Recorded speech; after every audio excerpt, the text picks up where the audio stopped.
নমস্কার বন্ধুরা, আজ সকালে তোমাদের শুভ সকাল জানাইনি। আজকে ইচ্ছে হচ্ছিল না, একটু মাথাটাও যন্ত্রণা হচ্ছে, শরীরটা ঠিক লাগছে না, একটু জ্বর জ্বর ভাব লাগছে ওর জন্য। তা যাই হোক, আজকে রান্না, রবিবারের রান্না দেখো, বেগুন ভাজা করছি, আলু পটল পেঁয়াজ দিয়ে ভাজা করছি, অরড় ডাল আছে। এই হচ্ছে আজকে রান্না, বেগুন ভাজা। আর এদিকে আলু কেটেছি, পেঁয়াজ কেটেছি, কাঁচা লঙ্কা, আর এদিকে পটল কেটে রেখেছি, ভাজা হবে। লঙ্কা দিয়ে দিলাম, আর এখানে মেথি আছে, দেখো মেথি দিয়ে দিচ্ছি।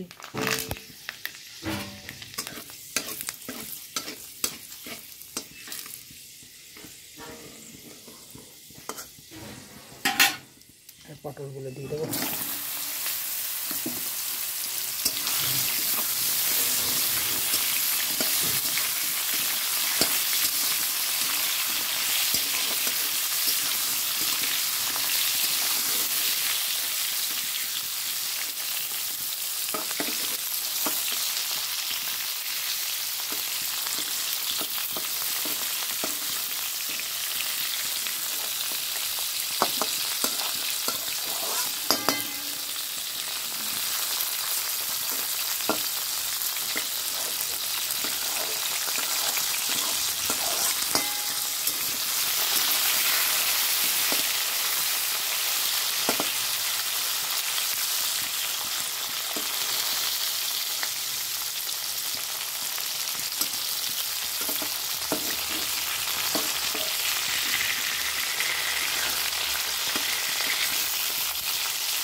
দেখো পটলটা ভাজা হয়ে এসছে, এর মধ্যে এবার নুন দেবো।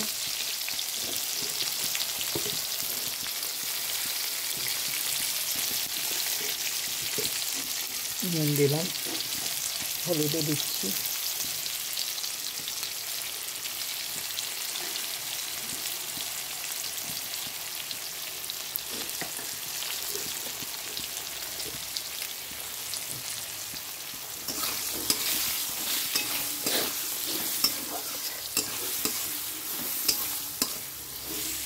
এর মধ্যে এবার আলুটা দেবো।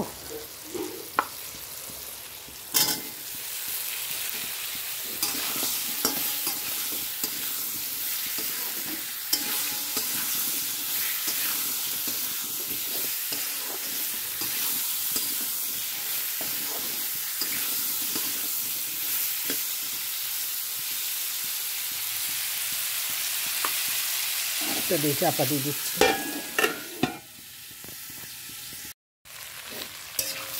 দেখো এটা ভাজা হয়েছে, আর পেঁয়াজটা দিয়ে দিলাম। পেঁয়াজটা দিয়ে ভালো করে, পেঁয়াজ আর কাঁচা লঙ্কা দিয়েছি, ভালো করে একটু ভাজা হবে। আলুটা আর একটু সেদ্ধ হবে, আর একটু হবে। চাপা দিয়ে দিয়ে করছি এটা।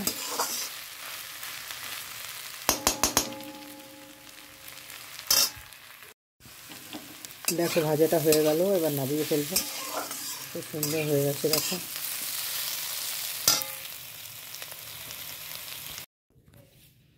নামিয়ে দিয়েছি, হয়ে গেছে।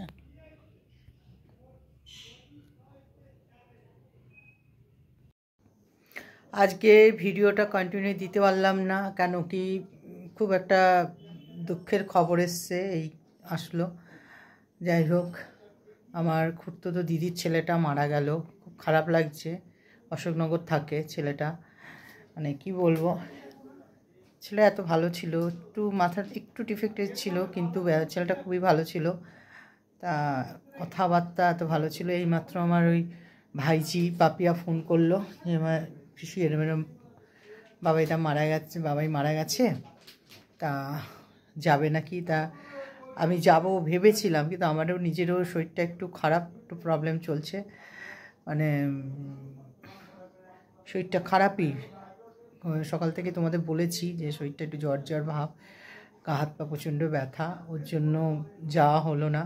তা আমি এখন এই ভাইজিকে ফোন করে বলে দেবো, কারণ তোমাদের দাদাভাই রয়েছে, আর মেয়েরা কেউ বাড়িতে নেই, ওরা সব ওর দিদি বাড়ি গেছে নেমন্তন্ন খেতে। আর অশোকনগর অনেকটা, এখন বাজে প্রায় 6:45, এখন বেরোলে মানে বুঝতেই পারছো কখন যাওয়া যাবে। আর আমি ধকলটা নিতেও পারবো না, যেহেতু জ্বর জ্বর ভাব একটা। তা যাই হোক, ওদের এখন ফোন করে বলে দিই যে আমার যাওয়া হবে না, তবে একটু যেতে হবে এর মধ্যেই, তো দেখা করে আসবো। তা খুবই খারাপ লাগছে। এই জাস্ট খেয়ে উঠলাম, এই মাত্র খেলাম, মানে খেয়ে দিয়ে একটু যাচ্ছি, একজন ডাকলো, একটু যাবো। তা চলো।